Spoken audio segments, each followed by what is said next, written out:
and I've said this 100 times to parents, I'm not trying to create major league baseball players. I'm trying to create major league humans.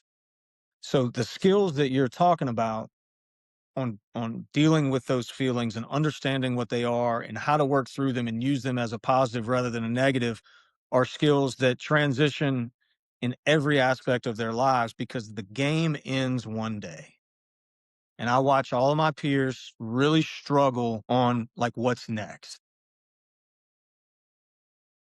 Hello, welcome back to Unleashing the Baseball Mindset, where we help athletes, parents, and coaches elevate both the mental and the physical sides of the game.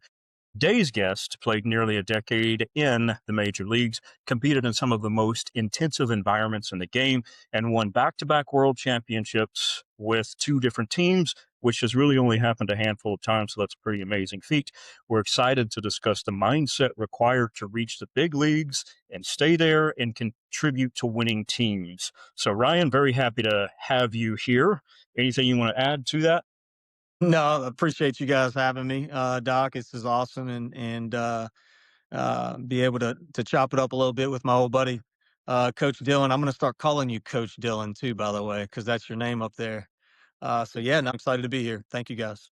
Thank you. And I guess I should say it's Ryan Theriot, Ryan the Riot Theriot, if I understand that correctly. To get us started, whenever you hear the phrase baseball mindset, what does that mean to you? Yeah, I think it means something different today than it did probably when I was playing, and probably did something different when I was playing recreationally, and then when I was playing professionally. So I think that's an ever evolving statement, depending on where you are in your career and what it is that you're doing.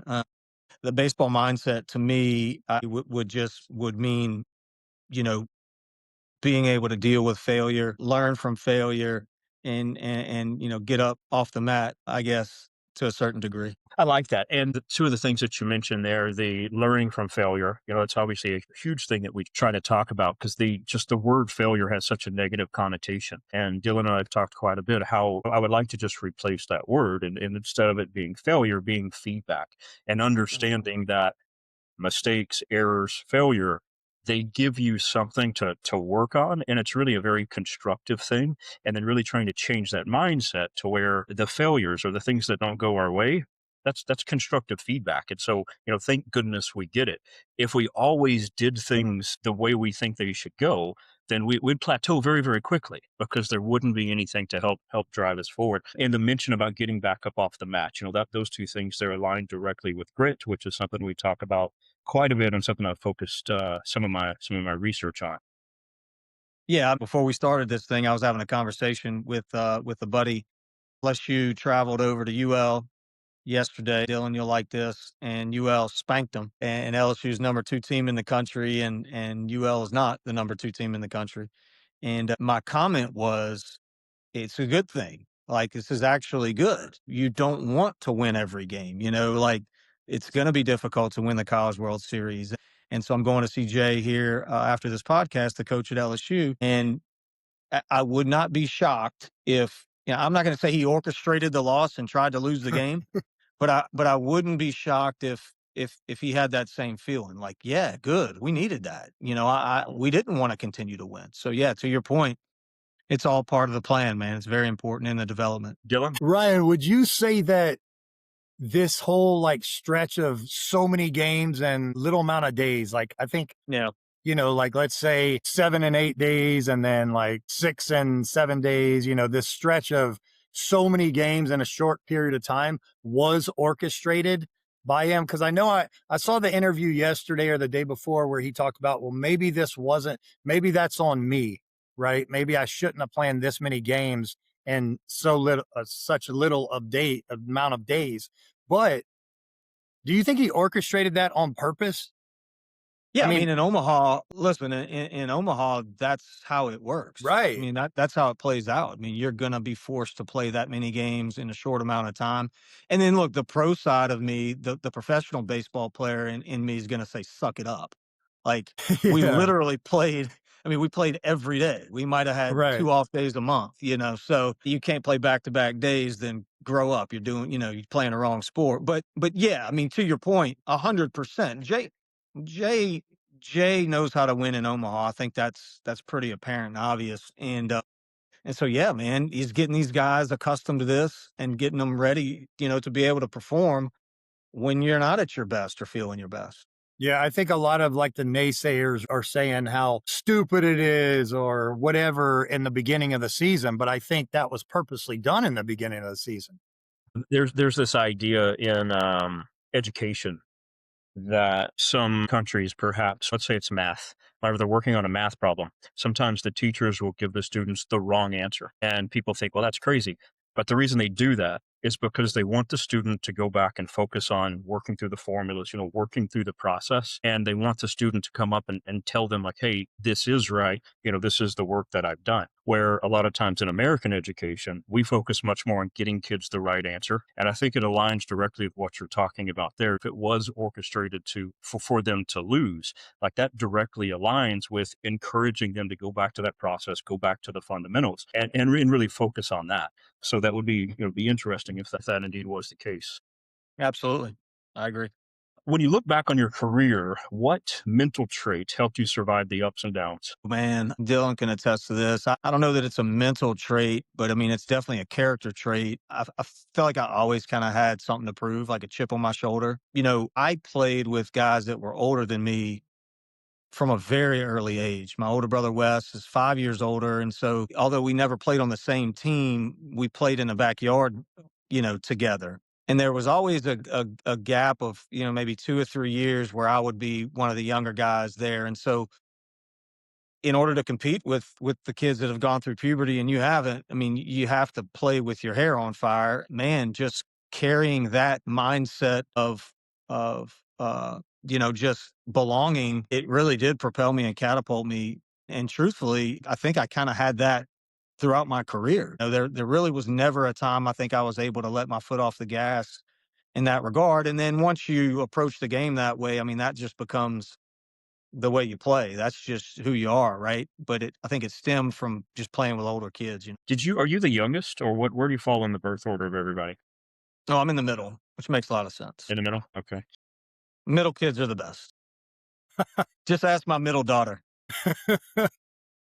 Whenever I think of continuously trying to play up, and that can oftentimes lead to a lot of burnout because you can't measure up to everybody else that's around you. Do you think having an older brother and this being something that y'all did together in the backyard, do you think that helped? When you think back to times where you felt like giving up and you didn't because your brother was still going at it and playing?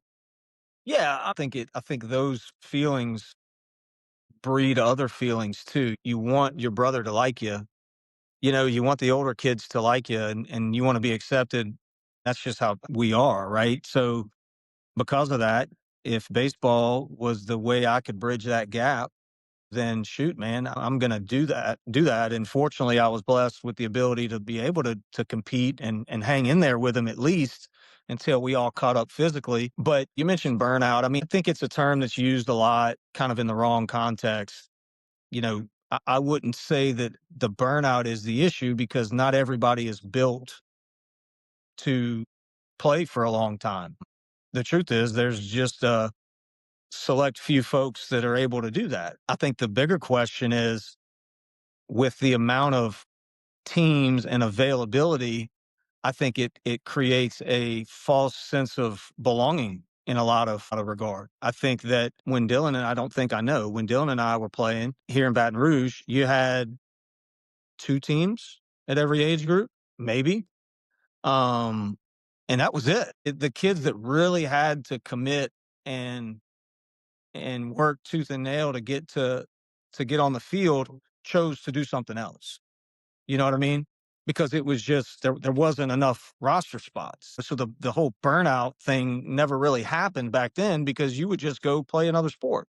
Now you've got 30 teams at every age group and you're creating pressures and stress that to me is you know not necessary, but that's the climate we live in, man. The truth is, I try to create something a little bit different here in Baton Rouge at Traction to where it could be more of that league based, developmental type setup. But the industry in Won't youth allow it. sports They won't allow it. It's impossible. I mean, you literally get passed up, and so it's so far gone, man, to where it's tough. That's where you come in. And that's where handling that and giving the kids the tools to handle those stressors is just so important. And I'm extremely excited to learn more about what you guys are doing. Going back to trying to keep up with the older group, my brother was a couple of years older than I, and I tried to keep up as well, but I did it mainly through alcohol consumption, and so I ended up naked in the woods a lot more than I should have, Yeah, that's a thing. and come to find out, they weren't actually my friends. And I can attest to that. I've known Kyle a long time. Yeah, I yeah. can attest You to guys that. been naked in the woods together, I see. No, Awesome. no, no, There no, you no, go. no, no.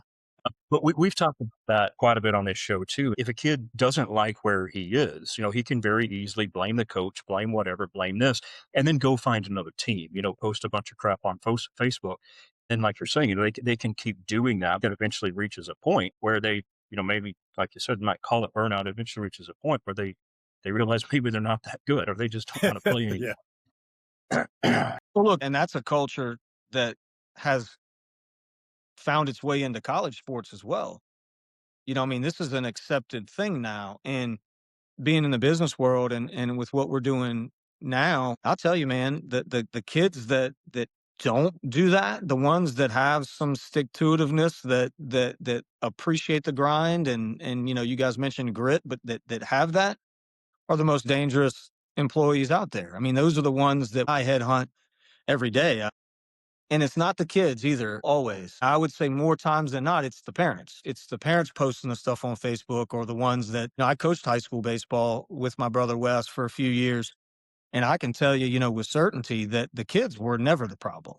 It wasn't the kids, it was the entitlement and the availability of other things and other options for the parents, to where they're taking out second mortgages on their houses to go bring their kid to a different school, or moving, uprooting a family and going to another city because they felt that their kid wasn't getting a fair shake in high school baseball, where in reality, the kid's not going to play in college. So who cares? Like, does it really matter? Why would you uproot your family and go find another job and add all this pressure onto those kids? Because they're not stupid. They know why they're moving, but it's where we are. You're not yeah, changing, I don't believe, man. Trust me. We spent a lot of money and a lot of hours planning to try and change that, and kind of kept running into a wall. Mhm. yeah. Seems like you just got to adapt to it and try to do the best that you can. I mean, that's where I was in that same position with my teams a couple years ago, and had a long talk with Chris Pike about it, because he had gotten kind of in that same position where he was just so burnt out on the state of the game now and the game that we fell in love with. And it's like, man, it's if you try to change it, you end up getting more stressed out, depressed, anxiety driven, because of the fact that you just can't change the state of it right now, you And know? you get a lot of, yeah, and you get a lot of, hey man, like, you're trying to hurt my kids. No, actually I'm not. I'm trying to help, your children, prepare them for the real world. And, the one thing that was crazy for me is, I'd been to the mountaintop, Yeah, like I knew exactly what was going to happen, and exactly how it was going to play out. And the truth is, when you start to measure success in a worldly manner and way, it ends in failure every single time. I think ultimately, the way that these kids, and it's not just ball players. I mean, I think it's people in general, but the way that they view success needs to change a little bit as well. you're right. Absolutely. Dylan and I talked about this just the other day. I very strongly believe, kid that ends up being the one that's different, being the one that stands out, being the one that changes the game, that's going to be the kid that, for whatever reason, maybe it's his parents, he goes back to an older way of doing things, right? So the kid that, for whatever reason, decides to watch entire baseball games and learn how major league players behave in that certain environment, other than just scrolling the highlights on TikTok or whatever. The kid that does decide to put in that work, and he finds joy in the grind, that's going to be the one that ends up standing out in the next few years, or the one, or hopefully a group of them. Um, but I think that's kind of the thing, is right now Everybody wants to talk about learning hacks and how do we accelerate success. The biggest learning hack is that there is no learning hack. You just get out there and you get to work and you do it every day. And then in 2 years, you're going to be a totally different person. But that's so hard to get people to understand, parents and kids, of course. Yep, I agree. Brian, it's funny. Wes brought up a point that on when I was visiting with y'all that is making me make a change here with my coaching. He brought up the point of when we were kids, our parents would drop us off at Skip Bertman's batting cages, right? And we'd stay Yeah. there all day. We had kids that we looked up to. We had coaches there that we looked up to. And we tried to mimic what they were doing, right? And we stayed there for a long time and did our own work personally versus mom or dad or coach, right? And so I thought about that for a second and I was thinking about the fact that like I take my boys, like my two boys to DBAT all the time and I work with them. But I said, you know what? I'm going to make a change and see what happens. I'm going to drop them off. I'm going to let them go to work themselves and see what happens. I'm going to do a little research project with my own two boys, see what Mhm. happens. I think that what's going to happen is they're going to gain some autonomy. So they're going to learn how to fight for themselves, how to work for themselves, like what to do. They're going to think better, think clear because they're not listening to dad or coach them all the time. I'm going to bring that to my team at some point because I really believe that there are some things that we did back in the day that we could do now. Yeah. I mean, look, the phone is the greatest invention ever. Internet, YouTube, you mentioned TikTok, Instagram, chat. It's really amazing. I'm a big AI guy. We're transitioning things in my business. So I'm prefacing this by saying I love it. Okay. But I will also say that, figuring something out on your own sticks and it just means more when you're able to do that. So what you're doing, dealing with your kids, I tried to do Yeah. with my son and I really struggled with it. And there was so many times where I could fix the problem. I knew I could. Like I would see the issue in the swing or whatever it may be, and I would try my hardest to let him figure it out on his own because I knew at that point it would stick. One thing that my dad, Randy, did was he would never ask me to go out and go play catch or go hit or take ground balls. He never asked me to do that ever, ever, ever. He would make me go ask him. Now, I don't know if it was him working shift work and just being tired or whatever, but when I would ask him, it just meant more to me, And so, look, man, I struggled with that. Yeah. Nowadays, every parent and every coach has access to some really good information on their phones. They just do. It's not all bad information. It's a lot of good stuff. And so when they see an issue coaching wise, they want to fix it. They love their children. Yeah. Yeah. So who am I to say that's, wrong? But man, look, dude, I'm with you. I think the whole figure it out deal. I mean, one year I tried to hit like Ryan Braun because he was hitting homers, 420 feet opposite field. So I changed my entire stance and just try to mimic him. I think it's a great way to approach coaching. Now there will be some areas where the kid just gets stuck and you Yeah. have to step in. In psychology, it's called the writing reflex. And so if we have the answer, we want to give the answer to people that are around us. And what you have to learn to try to do, it always depends on the environment or whatever. But your job as a coach or your job with the person with the answer is to guide the learner in a way that they're making their own decisions to get to the answer that you know is right. That's how learning occurs. Like one of the terms that I hate is muscle memory because muscles don't have any memories. All of it is in the brain, right? So learning a physical skill and being able to remember it is no different than being able to learn and remember a language. It's Okay. slightly different spot in the brain where you have the motor cortex and the verbal Mhm. aspects and all of that, but it's the same. So that's that's the only way you learn is by working through it. And like we've talked about before too, like whenever you're lifting weights and you're trying to make physical changes, you can feel the muscles burning and you can think like, man, changes are happening. Well, the brain doesn't have pain receptors. So the way we interpret changes are happening is frustration. So whenever you get frustrated with something, you're in the right spot. You just got to learn to live in that struggle And that's the only way it works. And Yeah. like you said, for it to be a lasting, a permanent type of a change, it has to follow that pathway. There is no way to just like put neurons in the brain that have the right answer. They have to form it themselves. And it's that. It's, hey, you got to go out here and you got to figure out it's supposed to be hard. So enjoy. Yeah, yeah. No, yeah, it's funny. My son's a sophomore at LSU, and he's in a fraternity and does what guys at LSU and fraternities do. And we were at a football game last year. My wife goes, "Hey, let's go check on Houston and see what they're doing at the tailgate." I says, "Probably not a good idea, but sure, we can go do that."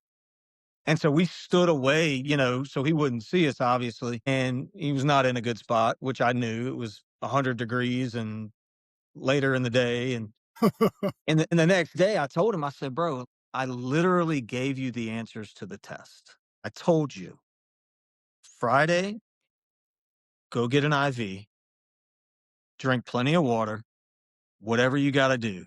When you wake up Saturday morning, eat a good breakfast and drink some water. You're going to drink some beers. I get it. Mix in water and food. I'm giving you the answers to the test. Like I told you to or circle A on the Scantron and you circled D. You, you, you know what I mean? But to that point, he had to do that and fall on his face and go, "Oh, yeah, you did tell me that, Dad." Wrote an article on something similar to this a few weeks back. I'm not sure if you're a Christian or your spirituality, but the article was on like why does God teach through hardships? And the answer is that's the only way we learn. If we were taught by always given the right answer, we're given all these great things, you never learn. It's very repetitive in the Bible, hardship, hardship, hardship. We experience it in life, we experience it in sports, but the consistent theme there is that's the only way we actually learn. So it's learning how to take that experience and grow from it. The only real failure is if you don't learn from the previous experience or if you quit. That's right. And that's just a key thing. I really like John Maxwell's book, Fail Forward.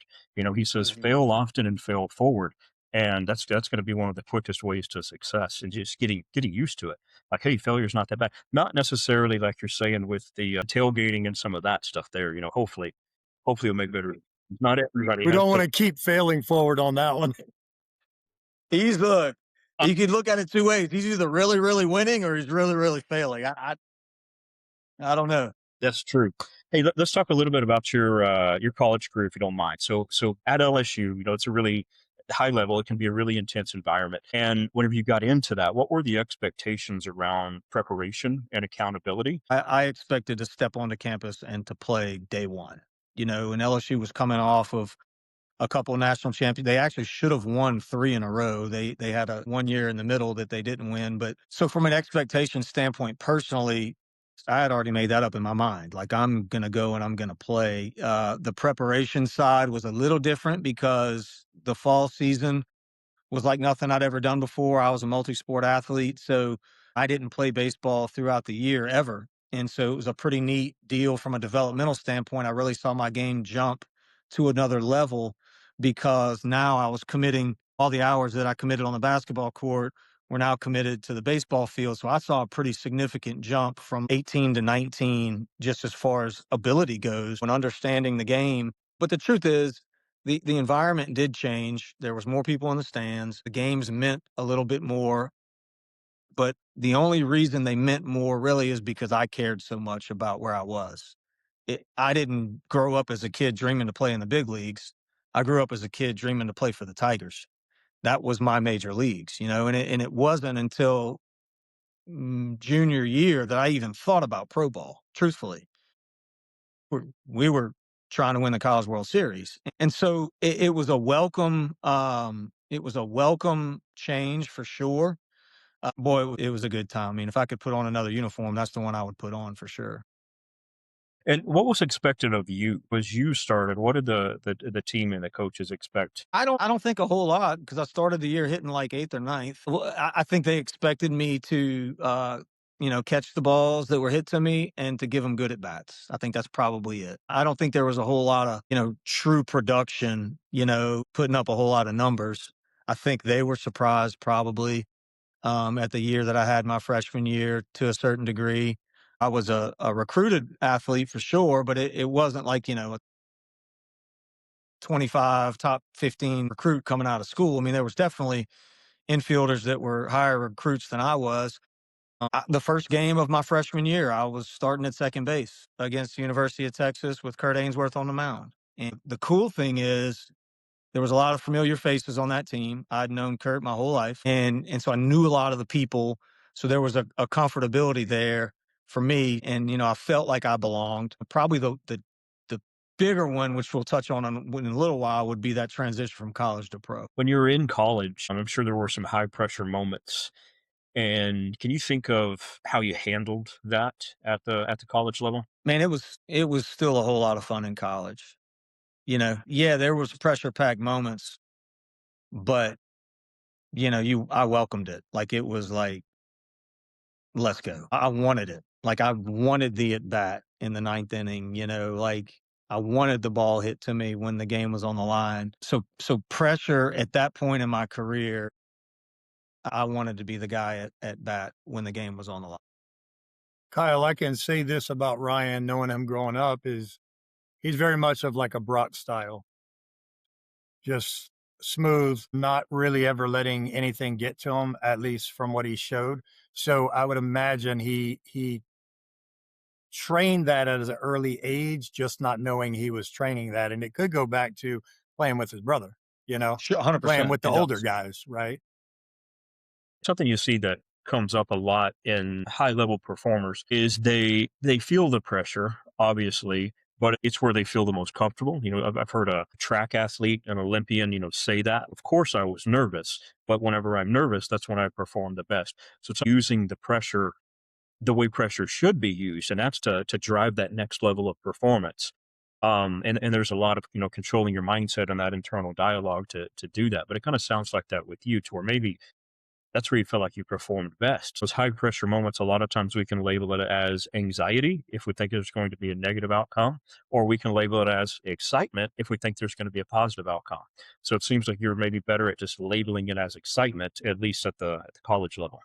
Are those two the same thing? They are. If you look at the physiological response of the body exactly the same, it is our interpretation of the outcomes that changes it. And most of that is guided by self talk. And people will do this unintentionally, but it will be something like walking up to the plate and saying, just don't strike out, or man, I hope he doesn't throw the slider. That type of talk is going to make you be more anxious whenever if you change that dialogue and you say, "Man, I hope he brings the slider this time," or "I can't wait to knock it out of the park," that changes that to more excitement. Even if it doesn't work out your way, that inner dialogue changes that what that response is going to be. But physiologically, it's the same thing. You mentioned neuro pathways earlier. Are those things that are trained? I mean, are those thoughts that are trained? Absolutely. It's all a habit. It's no different than physical skills. I call my company Skill Sync because the point is you have to sync the physical skills and the mental skills, but they're trained exactly the same way through mindful repetition. I think the psychological side is much harder than the physical side.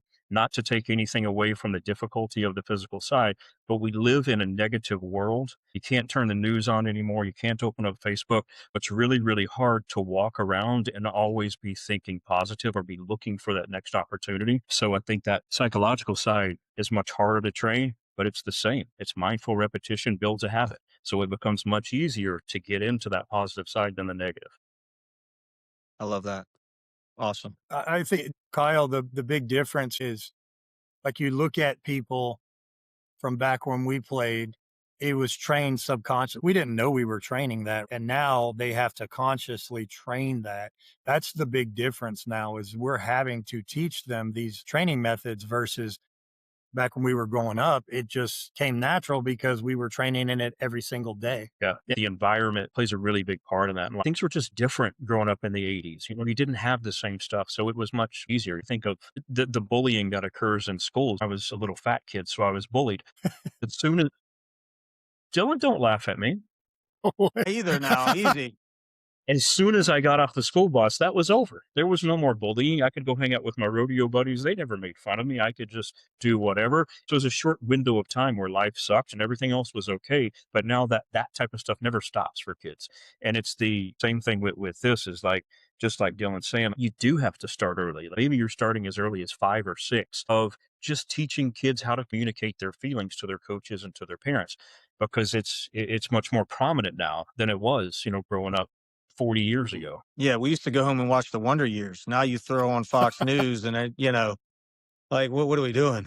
Yeah, yeah, yeah. We primarily watch WWE in this house. So, but it's a whole lot better than watching the news. I'm a fan. What's your feelings, Ryan, on the difference between Skip and Jay? Like the fundamental difference is you can have a funny conversation with Skip and you cannot have it with Jay. I mean, Jay is baseball 24/7. Like that is all he thinks about. Skip would have a Crown and Coke in his hand and a Rolex on his wrist and like just and a cigar. I mean, that's the fun, Now, as far as their want to win, I was supposed to go eat lunch with Jay yesterday. He couldn't because he had to go pick up Skip at his house because he was taking him to lunch. Jay has dove into that relationship like I have never seen. You want to talk about the best move Jay Johnson has ever made in his life, and he'll say this, is sitting right next to Skip Bertman and just listening. And he does it, man, with intent, and it's genuine, and he loves that man, and it's really cool to watch. His success is not like an overnight thing. Like this is all by design, and it ain't gonna stop, by the way. I would not be shocked if he didn't win more than Skip when it's all said and done. Interesting. So jumping forward a little bit, after LSU, minor leagues, professional baseball, and that's when the real test begins. It can be, a grind both physically and mentally. So what was the big adjustment that you noticed whenever you entered professional baseball coming from college? I was so blessed to play at LSU, which is it's like neverland of college baseball. So there was a huge shock going from minor leagues, from LSU to the minor leagues. Nobody was in the stands. Games didn't matter if you won or lost. It was an individual game at that point overnight. It went from my focus was winning the baseball game every day to being the best that Ryan could be that day. And it sucked. It was a rough time. Couple that with having kids and being away from home. And then that selfish mindset that you had to have, you were forced to have it. Not an enjoyable time. Minor leagues are not fun. Yeah, I've heard that so many times. No, it wasn't enjoyable.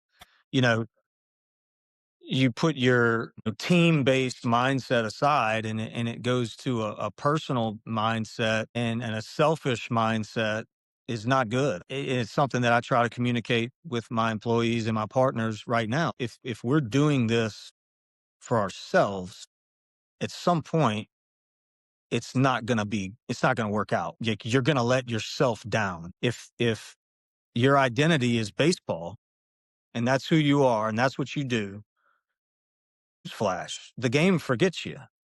Right. If your identity is Jesus Christ, that's a different story. This is a different discussion. It's something bigger than what I am. Right. And so the minor leagues almost forced me in out because I wasn't good enough physically to go out and shine individually. I would shine in a team setting. I would score from first on a double. I would take an extra base when the outfielder kicked the ball. I would take a hit by pitch, like team stuff that didn't show up in the stat line. So when the minor leagues started, nobody looks at that stuff. Like in the analytical world that we live in now, I am average, like average. But if you analyze wins and losses, my teams would always win. But it's tough to quantify why. So that's why I say it sucked is it just became very selfish at that point. And truthfully, wasn't until I got in an atmosphere in St. Louis with Tony La Russa where he could care less. He just wanted to win the game. He didn't care if he hurt your feelings. He didn't care who was on the field. Like, did not matter. We're winning the game today. And you're going to do what you have to do to win the game today. That was really when it finally came back full circle for me at the end of my career. I mean, I'd spent 9 years with the Cubs before then. What do you think was the one thing that propelled you to the Cubs from minor league to pro? That's just a great story. I'm gonna try to make it quick, but I was considering retiring in 2004. I'd started my first company here in Baton Rouge, Traction. I was married. My wife was pregnant. I was not on the 40-man roster. I was basically just a utility guy that was just there just in case. And that's and the Cubs wanted me to learn how to switch hit. So when I was drafted, I started to hit left-handed, which was a terrible idea because I'm facing the best pitchers on the planet and I'm trying to learn how to hit left-handed. I'd never done it in my life. So my numbers weren't great, but that spring training in '04, I went to our scouting director and I said, "Hey, listen, I don't want to hit left-handed anymore. I'm hitting 330 right-handed and like 130 left-handed." He said, "Ryan, we don't view you as a prospect unless you're a switch hitter." I said, "Bro, no offense, but I I'm not a prospect now." And so I begged him and we had a good relationship. I begged him, that whole spring training. And finally he said, "Look, I'll make a deal with you. You can hit just right-handed this year." And I was in AA. He said, "But if you don't hit 300, I'm releasing you. You're going home." I said, "Okay. But if I do, you're calling me up to the big leagues." And he kind of laughed and he shook my hand. I mean, there's no way this kid's hitting 300. I wasn't a starter, nothing. And then the rest is history. Guy got hurt the first week of that season in AA. I ended up playing shortstop every day. We get to the end of the year, I'm hitting 304. We make the playoffs. I call my agent. I said, "Hey, man, they told me I was getting called up." He said, "Ryan, you had a great year. Congratulations, but it ain't happening." I said, "Yeah," but he shook my hand. He goes, "It ain't happening." The next day, I got the call. And the rest is history. And so the turning point with the Cubs, man, I'm telling you, Dylan, I mean, it couldn't have happened any weirder, but like I wasn't on anybody's radar. When I got to the big leagues, I walked in the clubhouse and Greg Maddux looked at me and goes, "You're a little bit old to be a bat boy." They didn't even know who I was. They had because they had never seen me in big league camp. What was your motivation during that time? Did you have 300 as a number that you were driving for, or was there something else you focused on to Yeah. to help drive that motivation? I mean, on the field, it was 300. I mean, that was kind of if you can hit 300 in pro ball, like you're going to keep moving up. Right? So that was it. I think the motivation at that point that year was my son was born. I had to provide for my family at that point. I borrowed money from my in-laws that year to go play. I was out of cash. And so I would say probably more than anything was just that being a man and providing, and that was my path to do that, was to hit 300. I knew I could make some money and buy diapers if I did that. Would that be change in identity? Do you think that was a time where maybe the identity Absolutely. shift was ball player to father, and so that Absolutely. Yeah. Yep.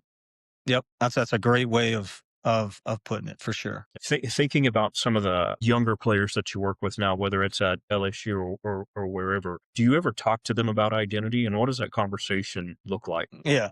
All the time, man. That's really my main focus with guys, and I've got 3 or 4 in the big leagues that are really good players. I try to have a couple at LSU every year when they're ready to listen. They're a little bit harder because they still think they know everything. It's not till they fall on their face in the big leagues to where they realize that they don't. I really don't have a whole lot to give them from a baseball standpoint.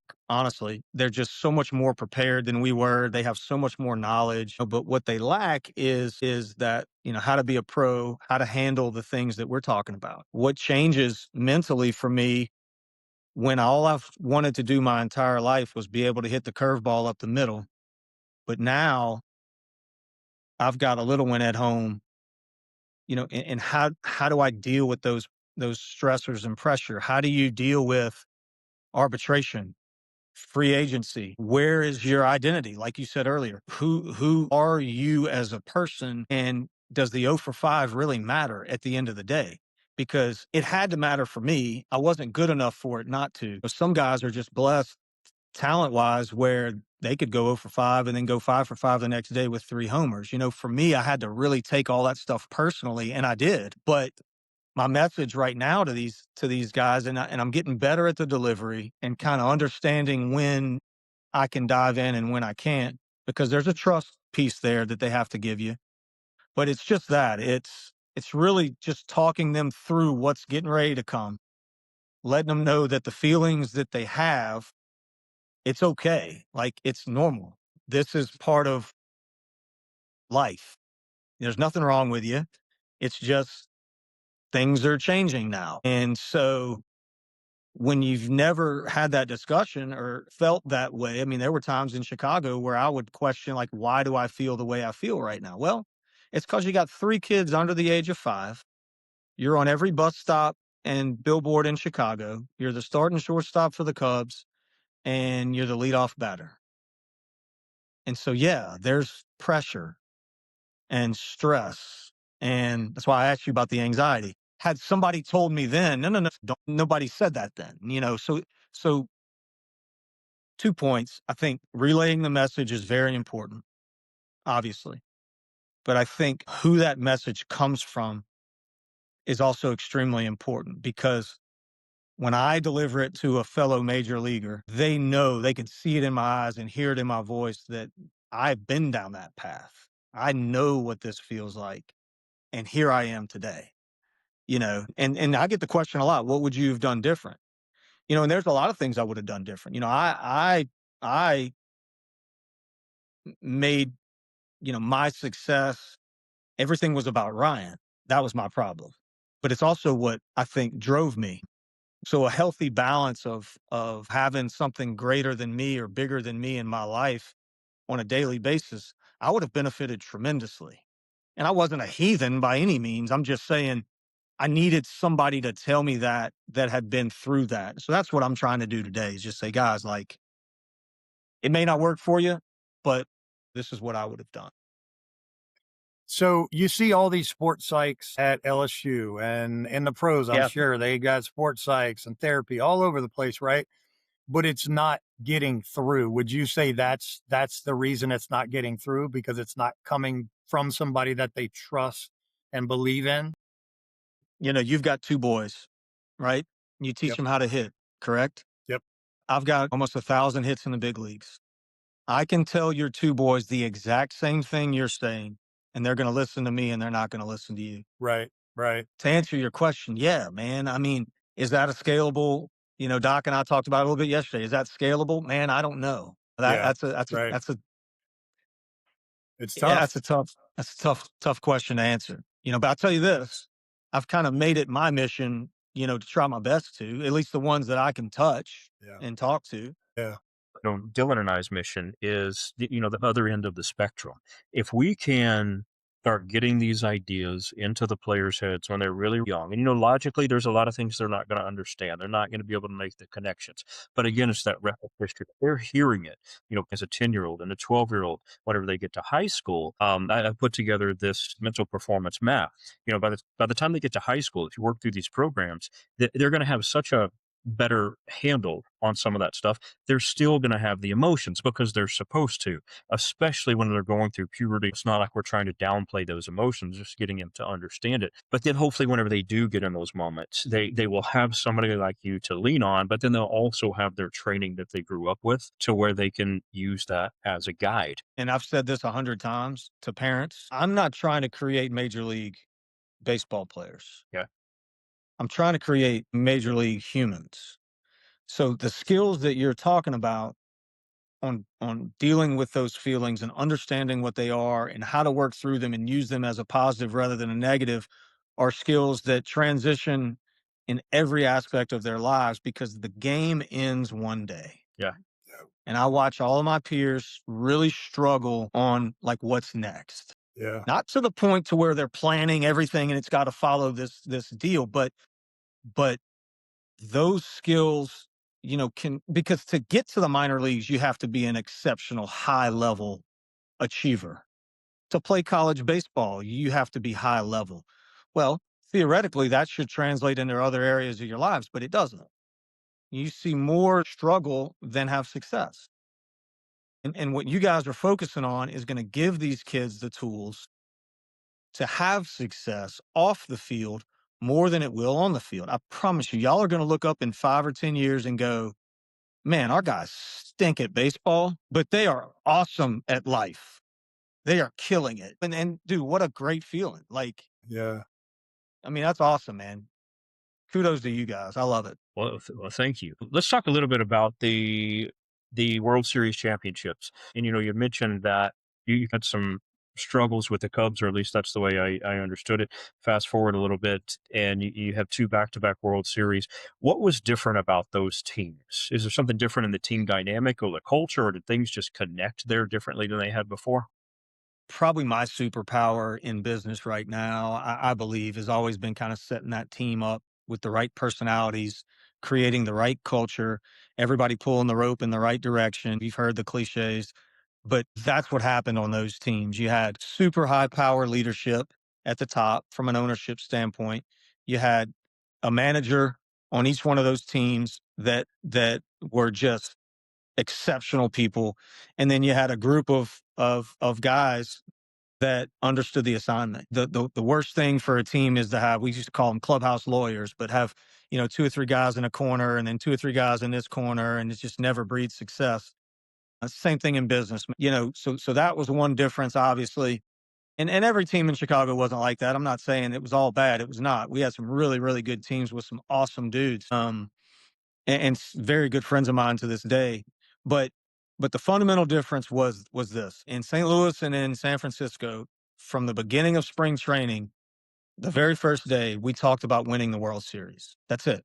Now it was teams that had won it before, players that understood how to do it, and so the focus was winning the World Series. And we just understood the goal, we understood the mission, and yeah, the culture was great. But I think ultimately that message was communicated to us from our superiors, and we understood it. In business, it's the exact same thing. If we come to work, if I come to my office every day and I do not let my employees know why they're coming to work, they're just here, just waiting till 5 o'clock. And so I'm super intentional on going, okay, this is why we're here. This is what we're doing. Here's the goals. Boom, boom, boom, boom, boom. And we work backwards there, and then you have success. I think that you bring up a really good point that's a bit counterintuitive to some things. You said that from the very first day of spring training, the focus was winning the World Series. Well, traditionally, I would say, well, you can't focus on outcomes. We can't control that. But like you said, everybody there fully believed they could do it. It wasn't. It's a stretch goal, but everybody could achieve it. And are you familiar with flow? You've heard of flow, like a flow state. No. People fall into what they call a flow state. It's a psychological thing where time slows down. They're able to recognize things. They work harder. They work faster. All this type of stuff. But there's also an idea of group flow.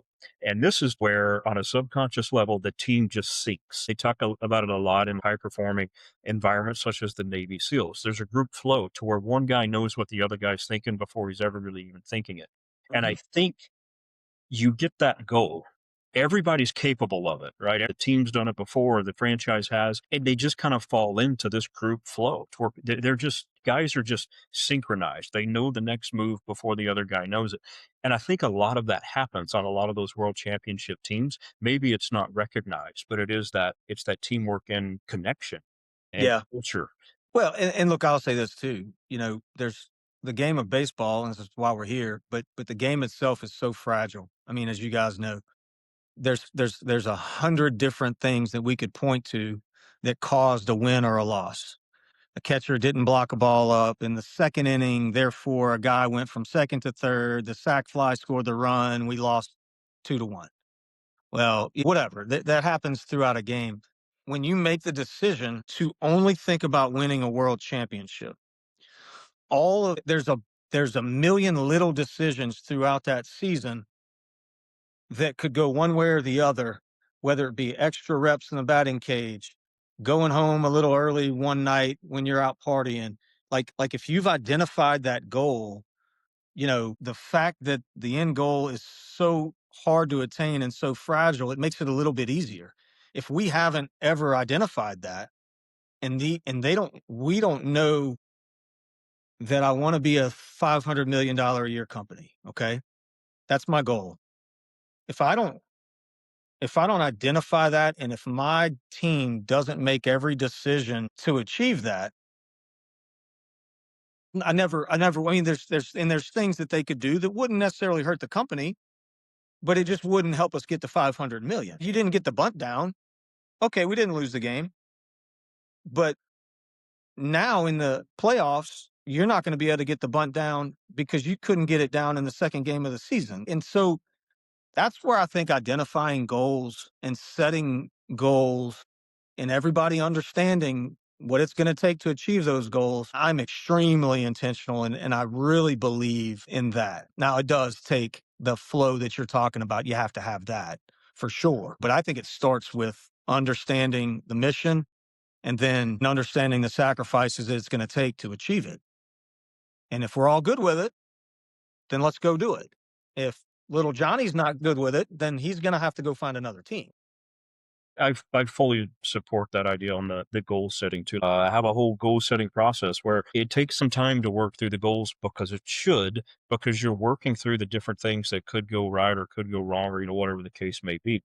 It's okay to have this lofty kind of an ambiguous goal. That's fine, but you do need to spend some time working through. Like, here's some of the specifics that we need to accomplish in this time frame to help get us to whatever this up here might be. So yeah, I like that. Developmental concerns. And you kind of mentioned some of this yesterday, but I want to talk a little bit about it too. So what do you think is missing from the development process right now? Youth sports, maybe it's youth baseball, but just the development of an athlete. I think you have two gaps right now. I think the general athleticism, strength conditioning, development piece is missing. And it's missing because people don't do what Dylan and I did at his horse farm, and we don't wrestle in the backyard anymore. The kids don't, they just don't do those things. And so we were developing general athleticism skills that we had no idea we were developing. And so now those skills have to be developed either in another sport and or with a trainer, which would be strength and conditioning. I do think weights, strength training is extremely important. My girls, believe it or not, started training at 11 years old, learning Olympic lifts. And we started loading up bars at 11, 12. And so my daughters played multiple sports, but I trained them to be athletes. I want them to be able to start, stop. I want them to be able to jump. I want them to be able to cut. And then my hope was that if I surrounded them with good coaches, they could teach them the skills. I'm going to give the coach the Ferrari, and the coach is going to have to drive the Ferrari, right? So I think that's a gap. And then secondly, what we're talking about today, I think that preparing young athletes mentally for what's coming is extremely important. I asked you a question because I generally wanted to know the answer because I deal with it. Is it anxiety or is it excitement? Because when I get excited, I feel that way. And I've always felt that way, right? So explaining that to an 8-year-old or my son is pretty valuable. If you have the DR in front of your name, now I trust you. I'm going to have a better day today because I asked you that question. I promise you, I will. And so the mental side, not only on how to deal with the things, but also the preparation of what's coming, what's going to happen in high school. How's that transition look? If you're blessed to go play in college, what does that look like? What are some of these stressors are going to be? Look, NIL is a problem. I'll be honest. Not a problem in a sense that everybody's talking about. It's a problem because you're introducing a variable into an equation that is a major stressor in humans' lives. You go back to the Bible. The tax collectors were the most hated guys on the planet Earth, right? Money is always a stressor. It just is. Now I'm asking 17-year-olds to deal with that. It's a problem that nobody thought about. And so the mental side of it for sure, and then the strength and conditioning side and development, are my two big gaps. I think, the money being introduced, I'm afraid long term, that's going to make those players not love the game as much. They'll hate it. You're going to get some of these guys that they continue through the process and everything will be fine. But I think you're going to get a lot of really high level players that end up not being able to handle it because they just don't quite have the maturity to handle it yet, and so they're going to end up dropping out before they should.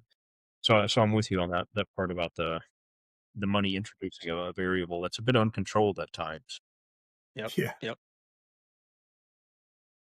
What do you think is a habit that every young player should build if they want to reach the next level? I think creating consistent training, consistency is going to win the day. I think it's different for everybody, but if we're talking about baseball specifically, understanding where you're deficient and focusing there rather than where you're good. In other words, it's really fun to go in the batting cage and hit.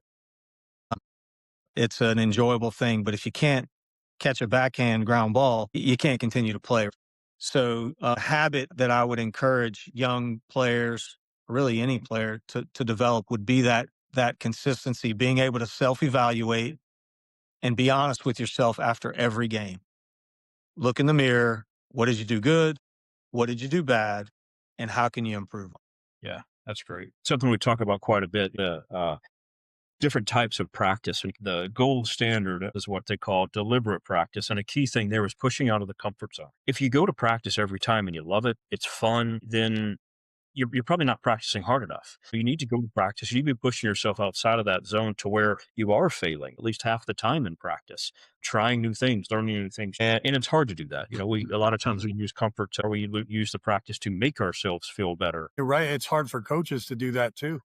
We shifted last season of trying to get into more of a practice with 70% failure and talking to the kids about understanding like, look, I'm purposely doing this for you to fail. I'm going to Mhm. hit you balls you can't get to. I'm going to pitch you pitches you can't get to. And I want you to fail most of the time so you can learn. And Yeah. that's a hard thing for a coach to do. And But it's yeah, even harder for kids to do. Right. So it's something that's got to be a constant message of why we're doing this. you want them to, from a coaching standpoint, I get it. And I think I was put on this earth to coach too, by the way. I love coaching. And I think I'm pretty good at it. Get back The out there best coach then. I want to. The best coaches that I've ever had. Well, I feel like I'm coaching. I'm coaching, but it's just Yeah. different in Yeah. business. But the best coaches that I've ever had were able to do what you're just talking about, Dylan. But they were also able to put their arm around you and tell you how much they loved you. Yeah. They would tear you down. They would make it hard. They would make it tough, and then they were able also to build you back up and Yeah. really be good at that. That's a skill that I think young coaches miss. They get the hard part, but they just don't have that compassion piece to see. Okay, I need to back off. This kid needs a hug. Not everybody can do that, man. That's a Yeah. tough thing to do. Yep. You got to know your kids. You got to take the time to learn the kids too. That's why it is so hard to scale certain things like coaching, like mental performance coaching, like the stuff you do, is because there's a certain degree of individuality and caring that you just can't replicate with everybody. And that's a tough part of the sport to think about. Well, how do you get better training out to the players? You can get some information out there, but we already have information overload. What people lack is motivation. What I think you do though, Doc, is similar to a swing. I would give a 4, 5, 6 year old, you know, 3 or 4 different things to focus on to get a good base on a swing. Now, my goal is I don't want them to create bad habits that I got to spend 5 years trying to fix, right? And I would hope that there would be some generic things that you could introduce. Now, as the swing develops, as the pitchers get better, as they throw harder and introduce more pitches, the swing has to evolve as well. The youth swing is different than the college and the pro and so on and so forth. You never really have it figured out. I mean, the last day of my career in 2012, I got to the field at noon that day and I was making changes in my swing. So I never figured it out. Nobody ever does. And I think this is probably very similar to where you can introduce some base things that are staples. Like I got to stay balanced in the box. I got to approach the ball from this angle. My head has to stay still. I need, there's a lot, there's a few things that just have to happen. So there's probably the same thing where that part of it would be scalable, where you could introduce some of that early. Now, as it gets more difficult and the players rise up and there's more variables introduced, yeah, it's going to get difficult to scale. But man, you could definitely give them a good start. Yeah, I agree with that for sure. All right, to wrap up here, this is a rapid fire segment. So 5 questions. Answer the first thing that comes into your mind. It can be a short answer or a long answer. Are you ready? All right, what's the toughest pitcher you ever faced? Mariano Rivera, Best clubhouse leader you ever played with? Mark DeRosa, Ballpark easy. playing in the most? Milwaukee, because their pitchers stunk. What is it one teammate that made you laugh every day? Gerald Laird, And the most important one here, what's one piece of advice every young baseball player should hear? man, one day the game ends. Don't take it so seriously. Enjoy every moment. I wish somebody would have told me that.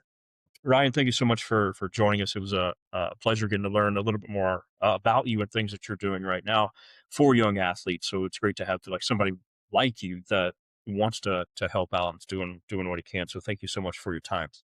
Man, I thank you guys for having me, and I'm just really excited to see where this thing goes. I think y'all are really onto something, and anything that I can do to help moving forward, please let me know.